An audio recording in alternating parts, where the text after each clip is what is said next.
Step number 3 in smashing your NG1 exam on your first attempt is to choose the order of the questions. And you are going to answer the questions in a particular order. You start with the easiest, you finish with the hardest. So this means we have to read through the questions. Now you'll know in your gut as you read through questions, some of them you'll think, yay, I love that. And then some of them you'll be like, oh my goodness, how do I answer that? Here, like question 1, general hierarchy of control, comment on how the risk of SIPs in the kitchen can be minimized, 17 marks. There's like some notes here, you must correspond, risk minimize it. Right, okay, that one, that's a tough question. Okay, then you've got this one about risk matrices, and I'm like, oh blimey, I've got like show calculations and stuff here. It's like, oh wow, okay, that's hard, it's hard. And then, oh, this one is like power. What prompted the inspector to serve a notice? What powers of inspector? Okay, that's not too bad. Not too bad, 18 marks in there. I might be able to get quite a few. What was wrong with management commitments? Yeah, okay, I can probably spot things wrong with management. This one, yay, it's like this was in the mock exam or a very similar one in our mock exams. And so you know how to approach that. Hopefully you'll get, 10 marks out of there maybe. And so, you might start with one of those easy ones. Now, answer them in any order you like. Obviously, answer all of the bloody questions. I mean, we do occasionally get some people who just accidentally miss one. That's the danger of answering them in a different order. You might forget to answer one. Right, so don't do that. What's the benefit of answering the questions in this order? Well, firstly, it's going to boost your confidence. Chances are you will be a bit nervous before this exam. That's actually a good thing, by the way. People who are not nervous tend to fail because, well, they're just a bit cocky. They're a bit arrogant. It's good to be a little bit nervous because that forces you to prepare and revise and study. You don't want to be too nervous either. So managing your anxiety is an important part of approaching an exam. And if you decided to answer this one first and you were able to come up with, say, 8 different health and safety performance indicators, you'll be saying to yourself, great, I just got 6 marks.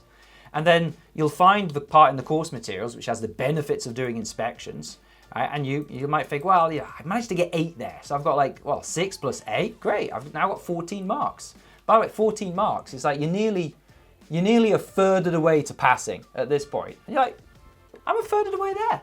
Nearly there. I'm a third of the way there. And then there's this one here, and you'll have a good stab at that, and you might think, I think I might have like 10 or 12 marks there, maybe even 15. That's great. I'm now more than halfway there. I've only answered 2 questions. I'm more than halfway there. At this point, you are brimming with confidence. Don't get cocky. Keep trying hard on every single question. What the mistake I often see, you can often see that the last question they answered where the learner just doesn't put the effort in. I often see this on mock exams. If people answer them in the same order, you'll see question 1, loads of effort, question 2, loads of effort, and you get to question 5, and it's just a half-hearted attempt. It's like they were tired, and like, yeah, I've had enough of this. Like, yeah, you had enough of it, and then you missed out on 5 marks. It's like, put the effort in to the very end. Like an Olympic sprinter. Doesn't just slow down at the end. It's like they push right to the end and get the world record. So keep going. The next benefit of answering the questions from easiest to hardest is that hopefully your brain will get warmed up thanks to the easier question. Maybe that question that seemed really hard is only hard because brain, noggins here, hasn't gotten itself into the right gear. So you do some easy questions first, you get the brain, the neurons flowing, you get into health and safety mode, you start thinking health and safety, and then after maybe an hour or so of having a crack at the exam, that tough question doesn't seem quite so tough anymore, because maybe you remembered what the hierarchy of controls is. Benefit number 3 is that you will be reading the scenario multiple times. By the time you get to the tough questions, you've read that scenario 6, 7, 8, 9, 10 times, because you read it probably twice at the beginning. And then in question 1, you've gone through it with a fine-tooth comb and you've highlighted a lot of stuff here. And then in the second question you answered, you did the same thing again, and you've been highlighting other things. You've read through it 4 times now. Question 3, you're going to read it again. By the time you get to that tough hierarchy of controls, risk assessment question, by the time you get there, you've read this thing about 8 times. And so you now know it inside and out. I'm actually quite an expert on it. And you may well have spotted things or thought of things which you didn't think of right at the very beginning when you read the whole thing. So 3 benefits to answering the questions from easiest to hardest. Gives you the confidence boost early on.